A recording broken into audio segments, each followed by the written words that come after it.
sangre has abonado el camino de la liberación.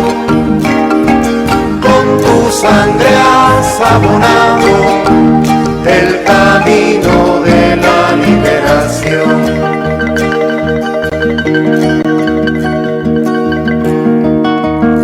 Monseñor, profeta de mi pueblo, Monseñor, poeta de los pobres que ya juntan sus puños sobre la estrella que alumbra aquel futuro reino de Dios.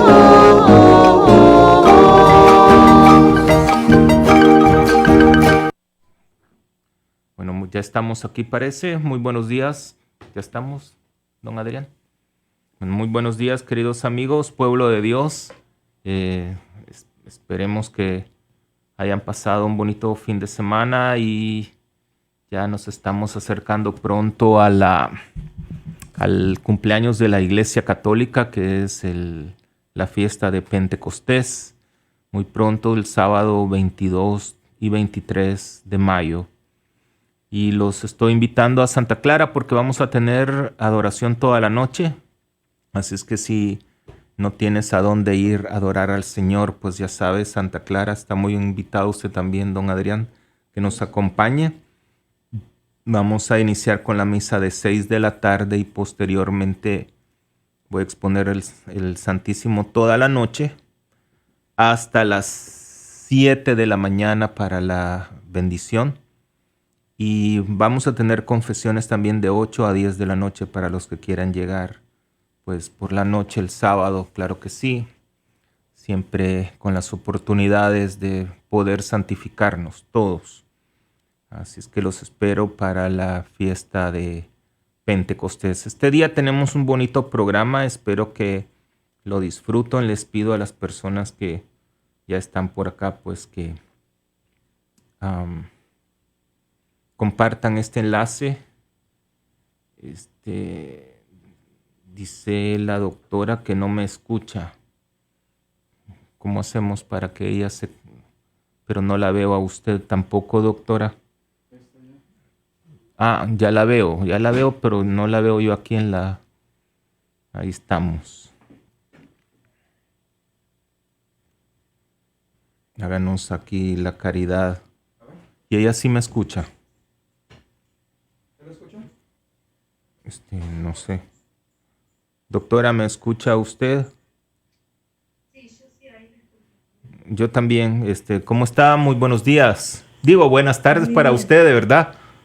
Bueno, estamos al mediodía, exactamente, así que sí. Estamos ahí en el medio. Sí, pues muchas gracias por acompañarnos. Adrián, una pregunta, si la gente la está viendo a ella también. Bueno, pues, sí, ahora sí, disculpe, lo que pasa es que yo no soy muy bueno para la, tecnología. Pues muchas gracias, doctora, por acompañarnos desde la República de Argentina. Antes que, pues, para comenzar, vamos a ponernos en la presencia de Dios y darle gracias a Dios por todas las bendiciones que nos da. En el nombre del Padre, del Hijo, del Espíritu Santo. Amén. Gracias, Señor, por este día que nos regalas, un nuevo día más de bendiciones. Te pedimos envíes tu Espíritu Santo sobre nosotros para poder, pues, discernir cuál es tu plan para nosotros como cristianos, católicos, como hijos tuyos. Gracias te damos también por este tiempo, gracias por la vocación de la doctora Patricia Schell que nos acompaña el día de hoy. También los miembros de la Radio Virgen de Guadalupe Media, que estamos aquí pues para compartir la palabra de Dios. Te lo pedimos en nombre de tu Hijo que vive y reina por los siglos de los siglos. Amén. En nombre del Padre, del Hijo, del Espíritu Santo. Amén. Pues muchas gracias, doctora, por estar con nosotros, estar en este programa. Solo quiero comentarle que el programa de Virgen de Guadalupe, o la radio, perdón, Virgen de Guadalupe, y el programa pues llega a muchas partes del mundo, sobre todo a Latinoamérica. ¿verdad? Así es que, y sobre todo aquí en los Estados Unidos, donde hay muchas personas de habla hispana. Así es que, pues, nada más para comentarle un poquito, ¿verdad? Bueno, yo le agradezco a usted la invitación, muy contenta de poder participar y además de conocer este espacio que tampoco lo conocía, así que muy agradecida también. Sí, gracias, doctora. Este día, pues como habíamos compartido, ¿verdad? Que tal vez compartir un poco sobre las familias, la sanación familiar. Am, Quiero decirle a nuestra audiencia que no hemos preparado nada, o sea, que no hay preguntas ya predispuestas van a salir pues dependiendo de la conversación y todas las personas que se han enlazado que quieran también ah, hacer alguna pregunta, claro que sí, con mucho gusto la doctora lo va a responder. Antes que nada, doctora, ¿quién es Patricia Elena Shell? ¿Cómo decidió ser psicóloga? Cuéntenos un poquitito así, rapidito de Bueno, su vida, su vocación. bueno, muy bien. Bueno, yo vivo aquí en Argentina, soy de Argentina, de Buenos Aires. Eh, Prácticamente toda mi vida viví aquí. Eh, bueno, nací en una familia, soy descendiente de alemanes, de parte de padre y de madre, de los llamados alemanes del Volga, que digo esto porque tiene que ver un poco con la historia, porque era una comunidad que se fue primero a Rusia y que con la condición de conservar su idioma y su religión católica, y cuando empezó un poco el comunismo en Rusia, ellos se van de allí y emigran aquí a la Argentina, bueno, a Brasil y creo que incluso a Estados Unidos, una parte de ellos, de modo que son comunidades que llegaron a la Argentina tratando de preservar sobre todo su identidad católica, ¿no? Entonces vengo de parte de padre y de madre, de familias con una gran tradición católica. Y bueno, eso es lo que recibí en mi infancia de parte de mis padres fundamentalmente. Y por eso tengo bueno, esa gracia de haber sido bautizada desde pequeña, de haber recibido una instrucción católica. Y bueno, después el colegio, las cosas de los adolescentes y finalmente ya al final del colegio secundario, así lo llamamos aquí, bueno, descubrí que quería ser psicóloga, no sé muy bien por qué. Siempre estuve en la acción católica, que también eso, bueno, también hizo a mi formación católica y a mi deseo también de poder ayudar a las personas y a una militancia católica también. Creo que eso influyó un poco en esa vocación. Pero bueno, digamos, no tenía una formación humanista muy grande, pero decidí hacer eso. Y por un sacerdote que me insistió que fuera a la Universidad Católica Argentina, que hay aquí en Argentina, y bueno, decidí empezar psicología allí. Allí la formación no era del todo buena en la parte de psicología, pero sí que había materias de filosofía y materias de teología, y sobre todo a través de un sacerdote que no solo a mí, sino a muchos compañeros nos fue guiando. Bueno, fuimos haciendo como un camino de formación que tratara de integrar la formación en psicología con la formación con el pensamiento católico, ¿no? Integrar estas dos cosas para hacer Ujú. una psicología que fuera católica en sus fundamentos, no solo en cuanto que uno como profesional profesa su fe católica, sino que también está integrada en el contenido y en el ejercicio mismo de la profesión. A raíz de eso también nació mi vocación al estudio de la filosofía, y entonces cuando terminé la carrera de psicología, eh, hice también la carrera de filosofía, y bueno, para también un poco complementar los estudios de psicología. En simultáneo con eso, bueno, también descubrí mi llamado a la vida consagrada, que la llevé de manera personal, así también la vivo ahora. Y en un tiempo también estuve en una comunidad religiosa, bastantes años, que fueron muy provechosos para mi formación espiritual y mi formación personal. Yo ya cuando entré en este lugar era ya psicóloga, tenía varios años de experiencia, pero bueno, fue también una etapa en lo que se refiere a mi vida personal muy importante, porque más allá de que después, bueno, vi que no era ese el camino que Dios quería para mí, creo que también contribuyó mucho a mi formación, insisto, espiritual, personal, de relación humana, de trabajo con jóvenes, de bueno, un montón de experiencias. Y bueno, y ahora sigo en ese camino, como le decía, de una consagración personal, pero más dedicada al trabajo ya de la psicología en lo académico, por un lado, en el estudio, y por otro lado, en el ejercicio más práctico de la profesión, y también a veces en estos espacios, ¿no? Es decir, no soy muy asidua a las redes sociales, pero cada tanto, bueno, tengo alguna participación en algún evento o entrevista o cosas de esas, bueno, que también hacen que uno conozca también otras realidades y a uno también lo puedan conocer y uno pueda hacer el aporte de su pensamiento y de mi información, que bueno, es una riqueza que he recibido por la providencia de Dios, que siempre me ha puesto Adrián, en la lugares imagen con no se gente ve muy bien. sabia, muy buena y que me ha ido formando, y ahora que ya soy más grande me toca a mí un poco transmitir Soy muy esa centrado. formación a los demás, ¿no? Entonces, bueno, un poco esa es la historia, es muy sencilla, pero bueno, como digo, siempre marcada por la mano de la providencia en ese sentido para orientarme en esta formación, ¿no? Y ayudar a otras personas. Bueno, no sé si tiene algo más que preguntar, es lo que puedo contar. No, no, no, No estoy tampoco acostumbrada no está muy acostumbrada a las entrevistas. no, y a o sea, no, a contar sobre mí es como, es raro, pero bueno. Bueno, recuerde también que por medio de los testimonios hay mucha conversión con las personas, ¿verdad? Sí, sí, sí, sí, sí, Definitivamente.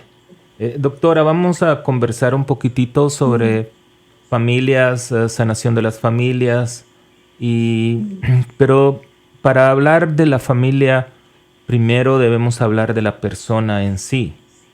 ¿Cómo Sí. define la psicología o cómo podemos am, definir quién soy yo? No yo, el padre Richard Samur, la persona. ¿Cómo define la psicología? ¿Cómo ve la psicología a la persona? Bueno, es una pregunta muy importante. La psicología, así como está configurada actualmente, yo hablo en su configuración concreta, más allá de lo que uno diría, la psicología debería ocuparse de esto, debería, ¿no? Pero sacando un poco de eso, poniéndonos en la psicología tal como está configurada actualmente, no tiene una noción, o no tiene una noción de persona o no tiene una noción adecuada de persona. Fundamentalmente porque esto lo dice explícitamente muchos autores de psicología, no consideran que el hombre Sea sea dócil. una persona desde el momento de su concepción, por distintas razones, ¿no? Pero sí entiendo que, como usted dice, es un elemento fundamental, ¿no? Una comprensión adecuada de lo que es la persona. Y en ese sentido creo que el pensamiento clásico, digamos, Occidente goza de una gran tradición de pensamiento filosófico, psicológico, espiritual, que podemos tomar en la psicología, y que he tenido la gracia de estudiar y conocer, bueno, que entiende que justamente la persona es como un núcleo esencial, y que cuando hablamos de persona, estamos hablando de un sujeto, de un ser, que tiene una existencia propia, por un lado, individual, y eso indica que es única e irrepetible, exclusiva, ¿no? Es decir, y además espiritual, es decir, que tiene una dimensión trascendente, es decir, estas tres notas, ¿no? Que tiene una existencia propia y por lo tanto es dueño de sus actos y es libre. Esa existencia, insisto, es individual, es decir, es exclusiva, es irrepetible, no va a haber otra persona como esta igual, ¿no? Y como decíamos, es espiritual, que quiere decir que está abierta a la trascendencia, es decir, que tiene una vocación de algo infinito, ¿no? Una vocación de llegar a cosas que trascienden lo material. Esto fue acuñado en una definición clásica que la hizo un filósofo romano de la época antigua, ¿no?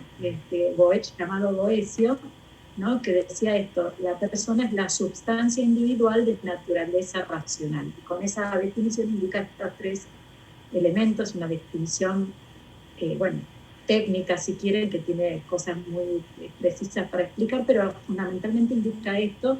Y esto es bien importante porque, como usted dijo también, conocerse a sí mismo, conocerse uno a sí mismo es el punto de partida de una vida de interioridad, de una vida realmente consciente y de una vida madura.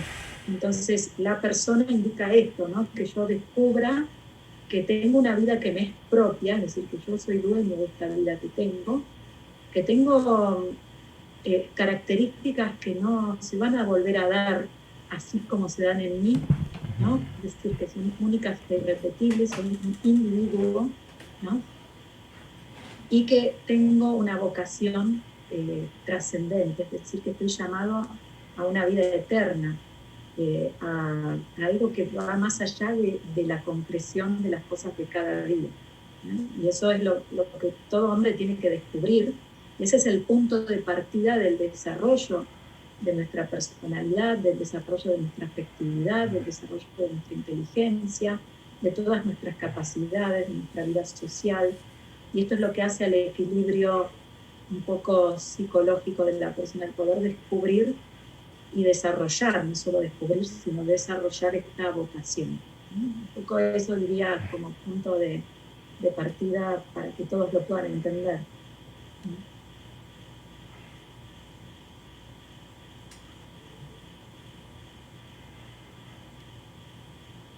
Sí, muchas gracias, doctora. ¿Y cómo podemos definir la familia? ¿Qué es la familia como institución? Bueno, hay una... Déjeme explicarle, digamos, sí, ¿la dígame. familia es un grupo de personas únicamente o qué involucra una familia? No, es más que un grupo de personas. A ver, no se puede, obviamente que la integran un grupo de personas, evidentemente, ¿no? Pero no se puede definir solo así porque no cualquier grupo de personas constituye una familia. Y eso es claro, yo tengo un grupo de amigos al que puedo considerar como mi familia, pero no son una familia. Lo importante cuando hablamos de la familia, en relación incluso con esto de la persona, es justamente que es ese núcleo. La familia es fundamentalmente ese núcleo en donde se origina la persona, es decir, del que nace la persona y al que está llamada a formar a la persona, por lo menos en sus elementos iniciales, a sentar las bases del desarrollo de la personalidad, ¿no? Entonces, no cualquier grupo de personas está preparado para realizar esta misión, ¿no? Por eso es una misión tan fundamental, tan nuclear y tan estructural de la vida social y de la vida humana. Hay una definición muy bonita, no es definición propiamente, es una expresión, pero que para mí refleja muy bien la misión que tiene la familia para que entendamos por qué hay que defender la familia bien constituida y por qué hay que luchar para que eso se mantenga y siga instalado, porque hay que entender el papel que la familia tiene en el desarrollo de la personalidad, en el desarrollo del ser humano, desde el punto de vista biológico, primero para gestarlo, y desde el punto de vista psicológico y espiritual para que crezca y se desarrolle. Santo Tomás de Aquino, que es un santo que tiene una misión especial porque es teólogo, es filósofo, ¿no? Sobre el cual se sienta un poco la doctrina católica, él dice que la familia es como un útero espiritual, y eso a mí me parece una expresión muy bonita, pero además muy expresiva de la misión de la familia. Él dice que así como el niño cuando es gestado, ¿no? Dice que está durante 9 meses en el útero de la madre y ahí recibe todas las condiciones para poder realmente desarrollarse bien. Dice que cuando el bebé nace, está contenido en la familia como en un útero espiritual, porque es como el ámbito, el ambiente, el clima, la atmósfera, que tiene todos los elementos, o debiera tener, podríamos decir, todos los elementos fundamentales para que el niño, en los primeros años de su vida, que abarcan hasta la adolescencia, que es donde el chico crece, ¿no? Desde el punto de vista del desarrollo más fundamental de su personalidad, tiene todos los elementos, o debiera tener todos los elementos, digamos, para que se pueda garantizar ese desarrollo. ¿Y por qué lo decimos esto? Porque tiene los elementos afectivos, porque, a ver, en una familia estable, bien constituida, está justamente esa estabilidad para el desarrollo que necesita el niño en esa etapa. Está también el amor que necesita, porque, digamos, el vínculo que hay entre los padres e hijos es un vínculo del todo especial, es decir, uno ama a lo que es carne de su carne, hueso de sus huesos, sangre de su sangre, es decir, uno se ve reflejado en sus hijos y eso engendra un amor particular hacia los hijos, que es el que garantiza o debiera garantizar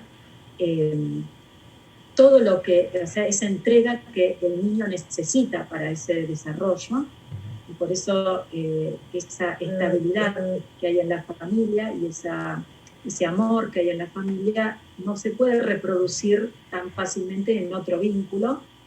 Y después el hecho de que hoy en día es un tema muy discutido, pero creo que es fundamental y hay que decirlo, la presencia de un varón y de una mujer en una familia. Es decir, tiene esta complementariedad de la presencia del padre y de la madre como dos riquezas distintas que se complementan y que están desde el punto de vista de su configuración tanto física como psicológica, ordenadas a dar todo lo que el hombre, el ser humano necesita para este desarrollo psicológico, el desarrollo de su personalidad.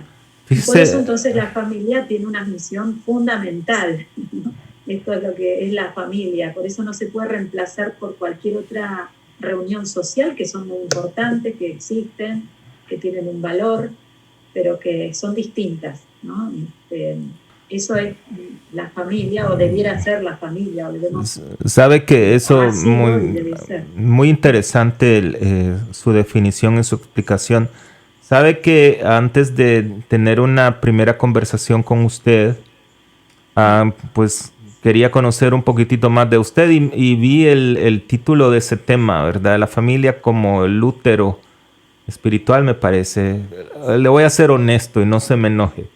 Me chocó, porque nunca me imaginé, ¿verdad? O sea, fue algo como, sentí un poco raro, ¿verdad? Comencé a leer ese documento que usted escribió también y me pareció muy, muy interesante. Y todo lo que está comentando, sabe que es muy importante, sobre todo en nuestra época, nuestra sociedad. Debemos de recordar de todo lo que usted ha mencionado, en ningún momento ha mencionado la palabra a Dios ni la fe.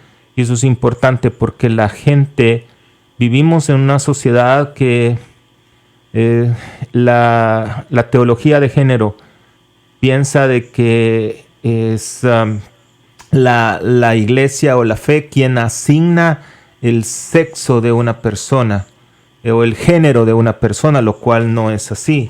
Y como usted bien dice, que hay una complementariedad entre los dos sexos para formar una familia. De lo contrario, pues no podríamos llamarlo familia, porque si entonces estamos hablando de familia como institución, ¿verdad?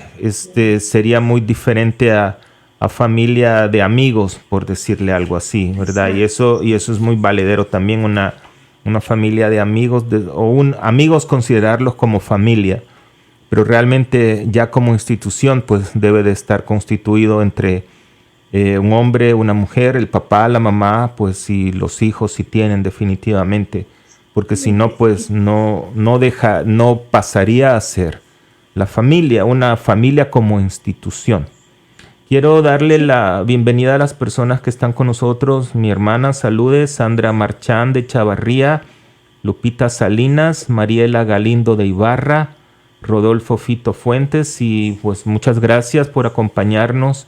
Y si tienen alguna pregunta, pues con gusto, y estoy seguro que la doctora Patricia nos va a contestar.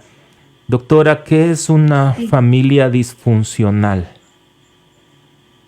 Bueno, ¿Cómo, una familia, cómo podría sí. explicar la psicología una familia disfuncional? Bueno, hablábamos al principio, ¿no?, de la importancia de la persona humana y de la originalidad que tiene y de la importancia que la persona humana pueda tener un ámbito adecuado para desarrollar esta originalidad o esta individualidad o esta personalidad que es lo propio de la persona humana, ¿no? Y la familia, como decíamos, como el ámbito adecuado para ese desarrollo. Y una familia disfuncional es justamente cuando hay algún elemento grave, ¿no? O sea, porque digamos, las familias siempre atraviesan dificultades y es parte de la vida enfrentarse con muchas dificultades, ¿no? Pero fuera de las que existen, como pueden ser enfermedades, crisis, trabajos, no sé, bueno, cosas. Una familia disfuncional es justamente cuando no puede brindar esta atmósfera que es necesaria para el sano desarrollo de la personalidad, ¿no? Es decir, cuando hay algo como en una atmósfera, ¿no? Es decir, cuando la atmósfera está contaminada y hay elementos tóxicos, ¿no?, que impiden que la persona pueda respirar bien, pueda alimentarse bien, pueda, ¿no? En una familia tiene que haber ciertos elementos que son los que garanticen este otro desarrollo. ¿Cuáles son esos elementos? Hablábamos un poco recién algunos.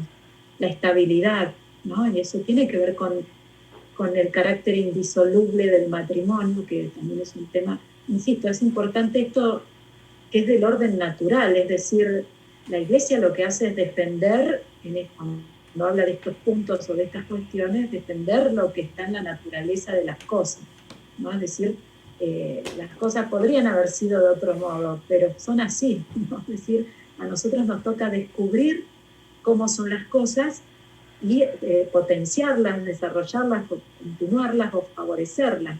Nosotros no decidimos cómo se genera la psiquis de un ser humano, sino que descubrimos que así es como se desarrolla y tratamos de defender y favorecer eso, ¿no? Entonces, hablamos de que tiene que haber estabilidad justamente porque es necesario para el desarrollo de la psicología del niño, la estabilidad en el lugar en el que vive, en los afectos, en las relaciones, en las cosas que se le dicen, es decir, que no haya contradicción en los mensajes, que no haya, digamos, manejo, manipulación, ¿no?, afectiva del niño. Eso tiene que ver con la estabilidad de los vínculos, ¿no? Que haya, bueno, digamos, un crecimiento en su inteligencia, es decir, que haya verdad, es decir, que haya amor en una familia y que haya también, como decíamos, un padre y una madre, porque cada uno con las características propias de su psicología aporta a la vida familiar algo distinto. Entonces, cuando no están algunas de esas personas, por diversas razones, a veces es inevitable, ¿no?, la muerte de alguno de los cónyuges, alguna enfermedad grave, ¿no? Esas son cosas que suceden, pero fuera de eso, digamos, creer que una familia se puede formar sin uno de los padres es un problema porque justamente una familia funcional tiene esta complementariedad que el niño tiene que aprender a reconocer y a valorar desde su primera infancia, porque, digamos, la mujer con las características propias de su delicadeza, de su amor incondicional, bueno, de su protección, el padre con sus características de autoridad, tal vez de más distancia, de algo que podríamos decir, hacen que haya una funcionalidad, porque hace que el niño vaya asimilando esas dos situaciones y vaya aprendiendo ya en ese seno familiar cómo es la vida fuera de la familia y después fuera cuando él tenga ya toda esa estabilidad interior esa firmeza, lo que la psicología llama también la confianza básica, ¿no? Es decir, como esa integridad personal, llegado el momento, pueda abrirse al mundo con las herramientas suficientes como para, hablábamos al principio, el hombre, por ser un ser personal, es dueño de su propia vida y de sus propios actos. Pero eso hay que formarlo. Entonces, una persona que ha recibido en el núcleo de su familia toda esa estabilidad, esa madurez, ese desarrollo, es alguien que tiene la madurez después para salir al mundo y hacer un sano ejercicio de su libertad, ¿no? De sus relaciones, y también ofrecer algo también al bien común, ¿no? Es decir, a la vida social que también es tan necesario, ¿no? Es decir, es parte también de la vocación de todo hombre, que es un ser social por naturaleza, por el cual alcanza su propia plenitud o desarrollo en comunión con otras personas, ¿no? Decir, sabe que ha hablado tan amplio de todo esto que tengo como 1000 preguntas, claro, pero me saldría del tema, ¿sabes? Si le preguntara sobre algunas cosas que ha ido tocando, pero tal vez después le haga un par de preguntas. Doctora, ¿qué tipo de heridas existen en la familia y por qué se dan? Bueno, hay una herida fundamental, que ahí sí tenemos que decir algo teológico, pero que es muy importante a los fines prácticos, ¿no? Para la gente que escuche y que entiendan, ¿no? Hay una herida fundamental con la que todos nacemos, que es la del pecado original, ¿no? Que no hay que dejarla de lado, porque ¿qué quiere decir? Quiere decir que el hombre ya trae desde su nacimiento como una serie de, un mal funcionamiento de su vida interior, podríamos decirlo así. Esto es un tema a desarrollar más profundamente, ¿no? Aquí no me voy a detener en esto, pero ¿por qué digo esto? Porque una familia puede estar perfectamente configurada y eso no quiere decir que todo va a salir bien, ¿no? ¿Por qué? Porque uno nace ya con una herida fundamental que se manifiesta en diversas inclinaciones. Hay niños que son más egocéntricos, hay niños que son excesivamente... Cuando se refiere a eso, doctora, se refiere a la personalidad, ¿verdad? Exacto, que quiero decir que cuando uno ya nace con algún rasgo, primero temperamental propio de uno, ¿no? Pero a su vez con cosas que pueden ser, que ya hay como algo, no desviado absolutamente, pero sí que puede no funcionar bien desde el principio, ¿no? Y que uno lo percibe en niños muy pequeños, digamos, como manifestaciones, ¿no? Un marcado egocentrismo, o como decíamos, una excesiva timidez, una actitud demasiado reflexiva que a veces los hace muy introvertidos y les va generando cierto temor a las personas, y después eso se transforma a veces en obsesiones, bueno, etcétera. Pero eso no es todo, ¿no? Obviamente después están justamente las heridas del desarrollo.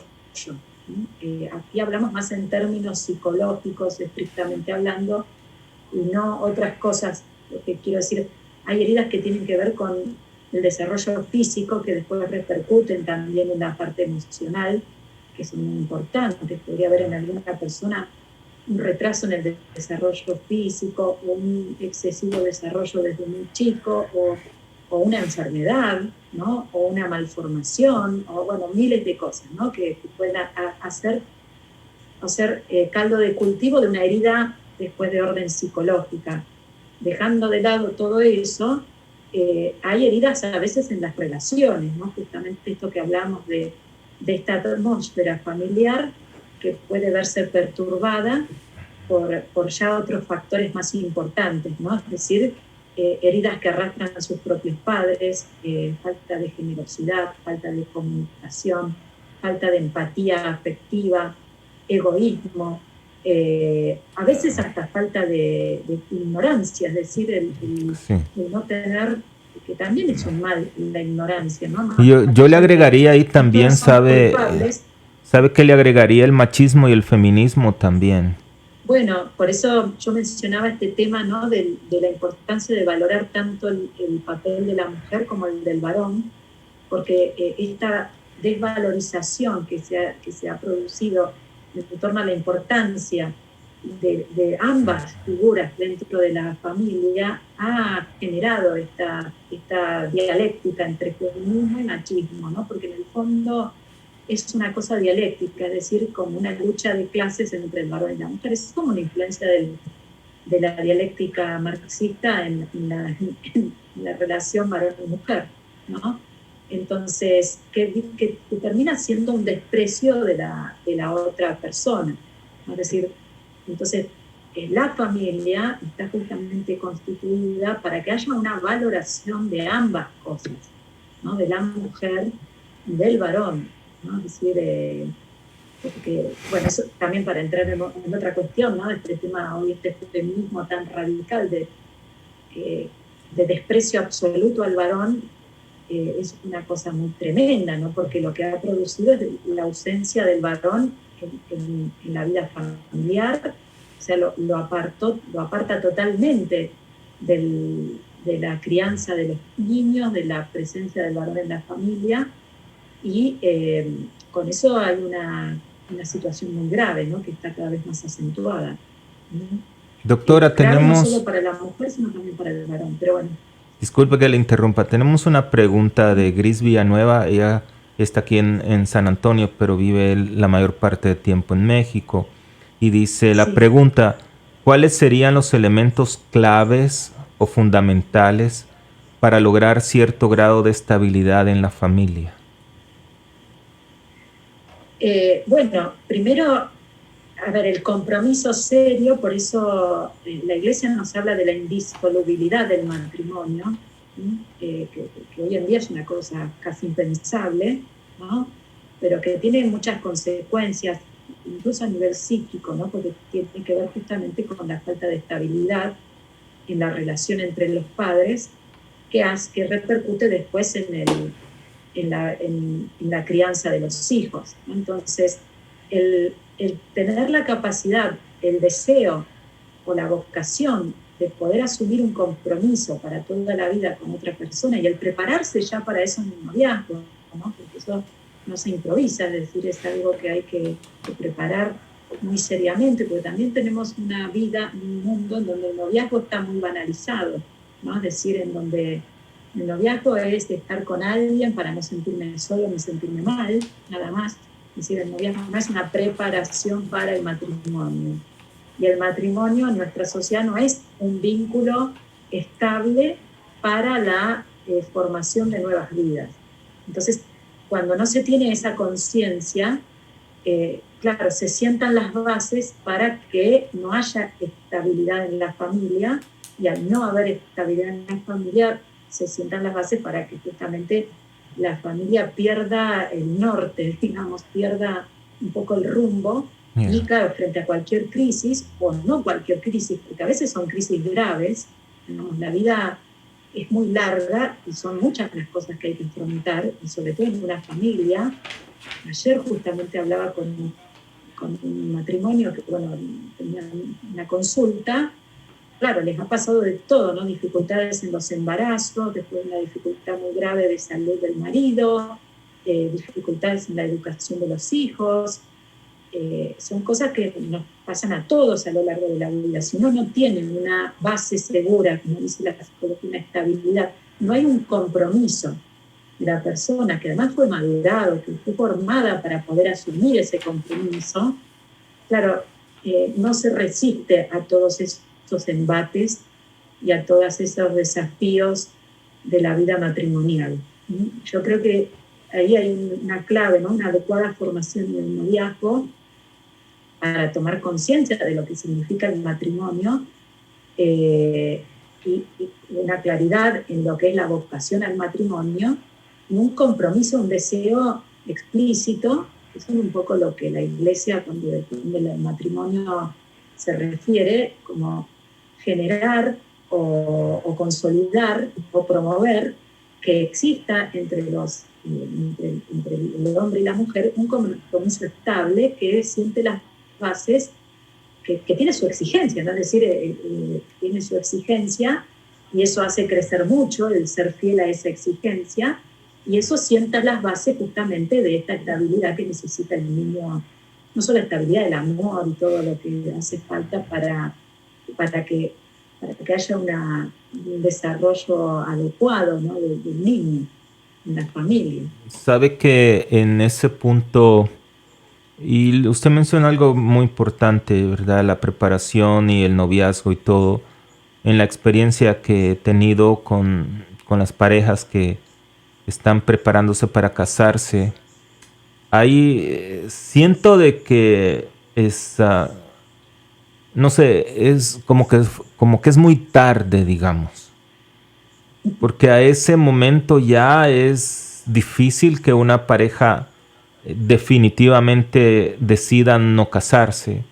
A veces uno como sacerdote am, como que puede percibir que no, esta pareja no va a funcionar por la cultura, por las personalidades, por la clase de vida. También en nuestros tiempos las parejas se unen primeramente por la parte íntima, las relaciones sexuales. Así es como una pareja comienza a formarse como novios. Entonces esa relación se fundamenta o se originó, digámoslo así, en una relación sexual. Entonces esa mentalidad es complicado realmente. Y cuando usted habla de todos estos puntos para estabilizar las emociones, porque aquí es de mucho, Se trata de eso, claro. se trata de las emociones y sobre todo como entender que ya la persona no es una persona soltera, sino que es una persona casada, asumir el compromiso, ¿verdad? Y luchar hasta el final, entender cuál es la parte importante de mantenerse unidos, ¿verdad? Es una cuestión de Exacto. dos. Y Es una entrega muy profunda de uno mismo a otro, en vistas de un fin muy alto, que es justamente la generación de uno o de muchos seres humanos. Es una vocación muy alta, ¿no? Entonces, que hoy está totalmente banalizada y desdibujada.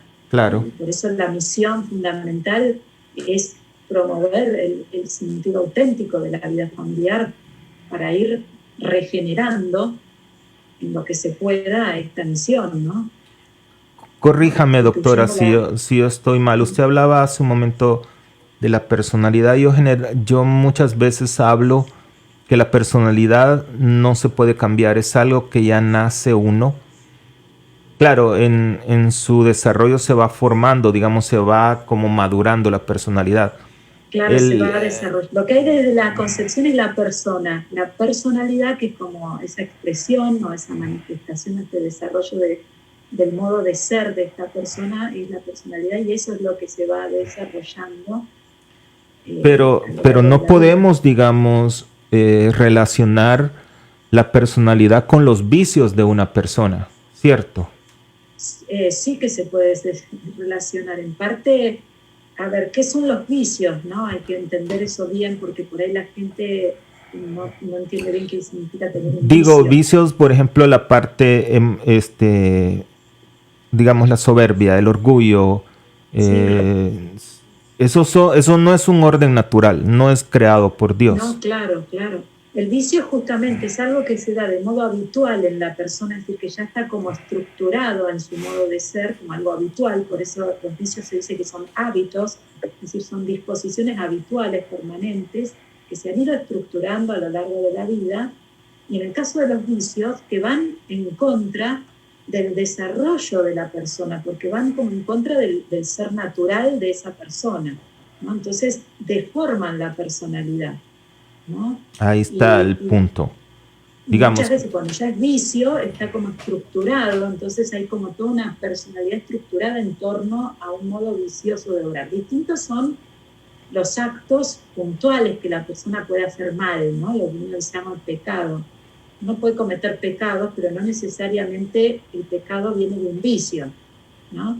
Ahora, si uno realiza muchas veces el mismo pecado, eso se va a convertir en un vicio, se va a convertir en una conducta habitual en esa persona, que va a ir estructurando ya su modo de pensar, su modo de sentir, su modo de percibir interiormente, es decir, toda su imaginación, su sensibilidad.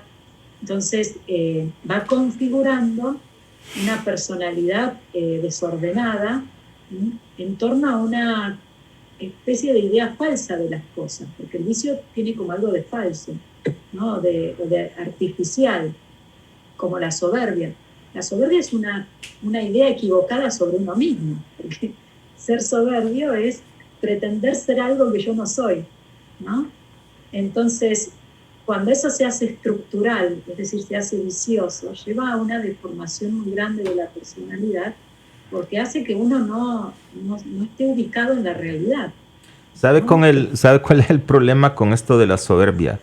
Que si usted le Sí. pregunta a cualquier persona que si es soberbia, todo el mundo le va a decir que no, incluyéndome yo.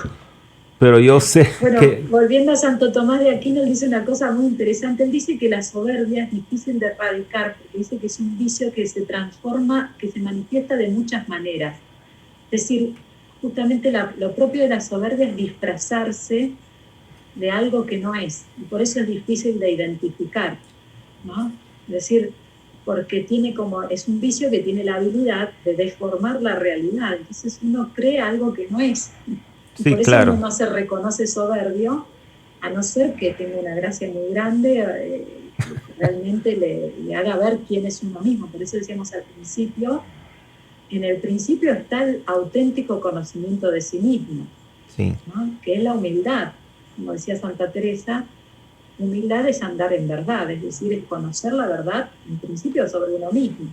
Sí, también hay, ese es un error o una percepción completamente errónea de las personas cuando dice, no, es que yo soy humilde. Creo que la persona que dice que es humilde es la que menos es humilde realmente, A ¿verdad? veces Porque sí. es realmente eso. Uno no se puede, como usted bien dice, no se puede evaluar en No ese hace aspecto. falta decirlo tampoco. Totalmente de acuerdo. Doctora, usted ha mencionado tres cosas muy importantes. Cuando hablábamos de la familia disfuncional, hablábamos de un ámbito adecuado del ambiente y del orden natural y cada quien es dueño de sus propios actos, decía usted. ¿Puede una persona nacer, bueno, si yo pregunto, ¿puede alguien nacer alcohólico? Todo el mundo dice no. ¿Puede alguien nacer drogadicto? Todo el mundo dice que no. Pero si se pregunta en nuestros tiempos, ¿puede alguien nacer homosexual? Ahí hay dudas. ¿Qué piensa la psicología en este aspecto?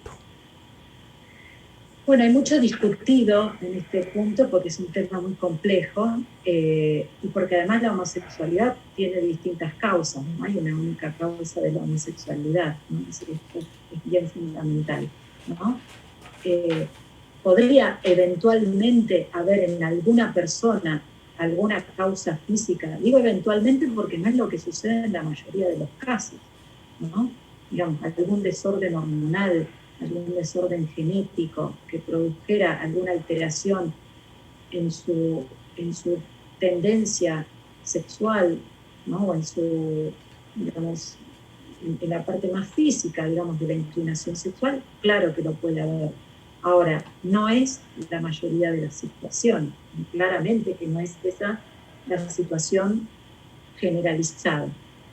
Pero después hay otras razones en el caso de la homosexualidad, ¿no? Es decir, justamente una de ellas es esto que decíamos hace un momento de una alteración en el núcleo familiar, ¿no? Es decir, algo que la formación de la identidad sexual tiene, en esa formación tiene gran importancia la vida familiar, la presencia tanto del padre como de la madre por muchas razones, digamos, un tema bastante complejo también, y entonces cuando ese núcleo se ve herido por alguna razón, puede generar, no necesariamente, eso depende de muchos factores, una conducta homosexual. Y después, hoy en día, que eso se ve más claramente todavía, una sociedad que promueve la conducta homosexual claramente normaliza una situación que hace que se plantee una inquietud en los jóvenes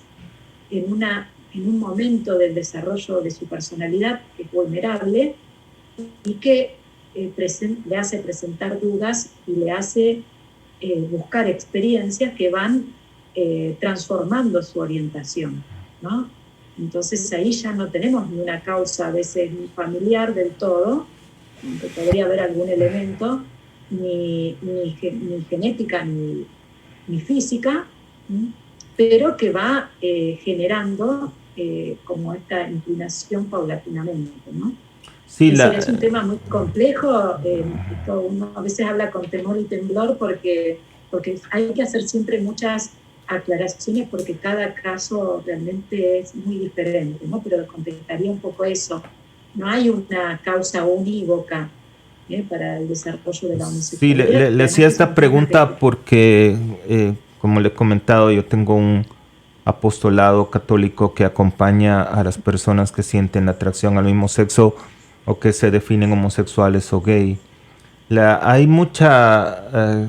podríamos pasar todo el día conversando sobre ese tema, pero sí, la parte hormonal, digamos, sí afecta. Uno nace con hormonas masculinas y femeninas y a veces cuando hay un desbalance biológico, puede tener ciertas atracciones y en cierta edad, ¿verdad? Se puede corregir biológicamente. No es una enfermedad, es una deficiencia biológica. Ya después que la persona es un joven, ya está formada su biología, digamos, su personalidad, y es más difícil, ya es un acompañamiento.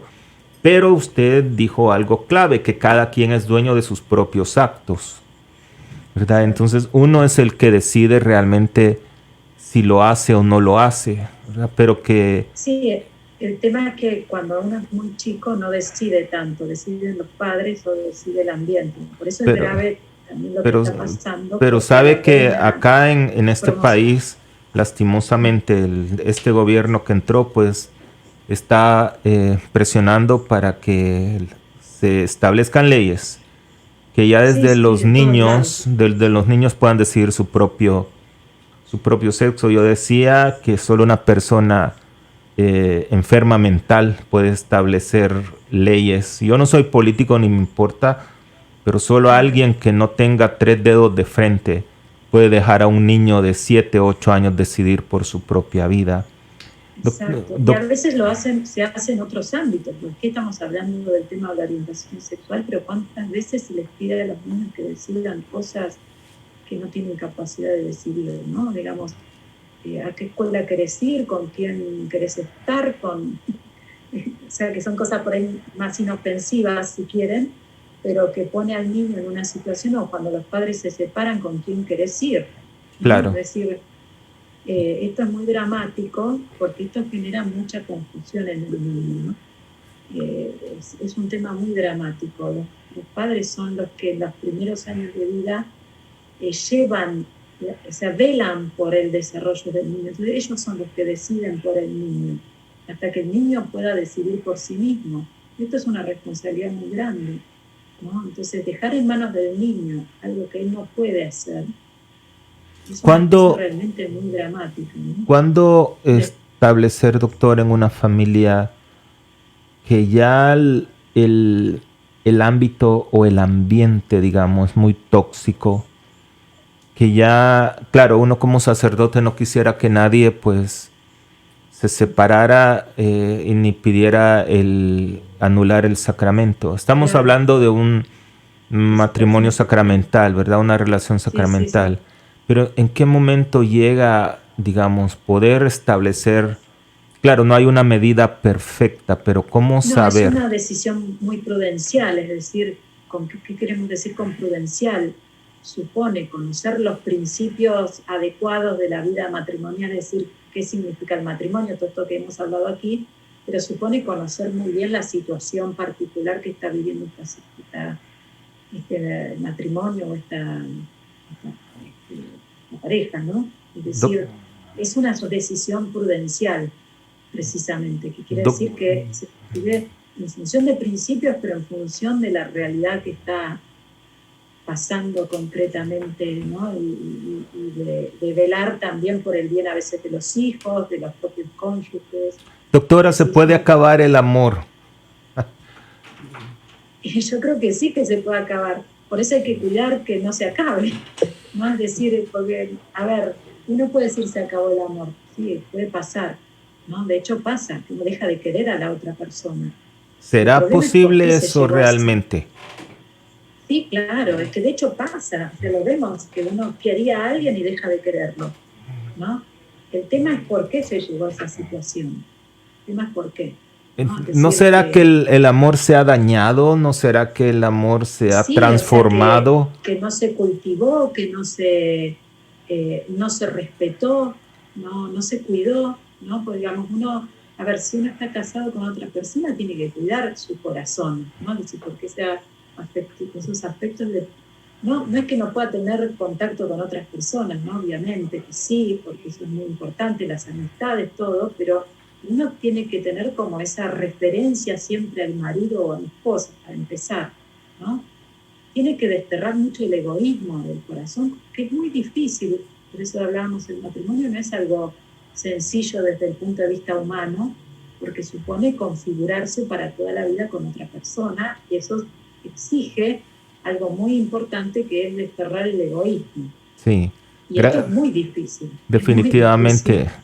Mire, gracias a Dios nosotros los sacerdotes no nos casamos porque a veces digo yo Claro. que ni yo me aguanto yo solo, ya con otra persona pues sería Pero terrible. bueno, en la vida consagrada, esto también es importante Sí, decirlo, también es importante esto que se realiza de otro modo, ¿no? Es decir, se claro. realiza una entrega total a Cristo, la ¿Cuánto misma queda? vida de castidad, porque digamos la castidad consagrada es algo también exigente y que requiere un poco también estas actitudes, ¿no? Es decir, requiere no ser egoísta, requiere vivir con generosidad y se entrega a Dios, requiere cuidarse, requiere ser cauteloso con los afectos, velar sobre el bueno, casi lo mismo, ¿no? Sí, doctora, ya hemos llegado, fíjese, lastimosamente al final de nuestro programa. Sí, aquí podríamos ir conversando todo el día, ¿verdad? Pero ya don Adrián Coronado nos está diciendo, bueno, ya vamos terminando. Algunas palabras que nos quiera, primeramente muy agradecido de corazón su tiempo. Yo sé que es muy ocupada y gracias pues por acompañarnos este día. Algo que quisiera compartir con la audiencia de Virgen de Guadalupe Media tiene 1 minuto, me dicen. Yo, perfecto. Sí, usted. No, justamente agradecer primero esta oportunidad y instar a todos, primero a que recemos por las familias, fundamentalmente, esto es algo que tenemos que pedir a Dios, especialmente que nos asista en esta lucha de defensa de la familia, y después justamente comprometernos en esta defensa, en cada uno según la misión que Dios le ha dado, ¿no? Es decir, algunos Dios les pide que hablen en público, otros que formen una familia y que se luchen por su familia, eso ya luchar por la familia, ¿no? Es decir, que cada uno según su vocación y su misión, que nos comprometamos en esta defensa del hombre, de la persona humana, de la familia y de todo lo que tiene que ver con una auténtica restauración de la vida social, de la vida cristiana también, ¿no? Es decir, entonces comprometer a todos los que están escuchando en esta tarea, desde el lugar a que cada uno le toque, ¿no? Es decir, y bueno, reiterar eso, mi agradecimiento por esta invitación. Bueno, muchas gracias, doctora. Bueno, gracias a todos. Vamos a terminar con la bendición final. El Señor esté con todos ustedes y la bendición de Dios Padre Todopoderoso, Padre, Hijo y Espíritu Santo, descienda sobre cada uno y les acompañe siempre. Oscar.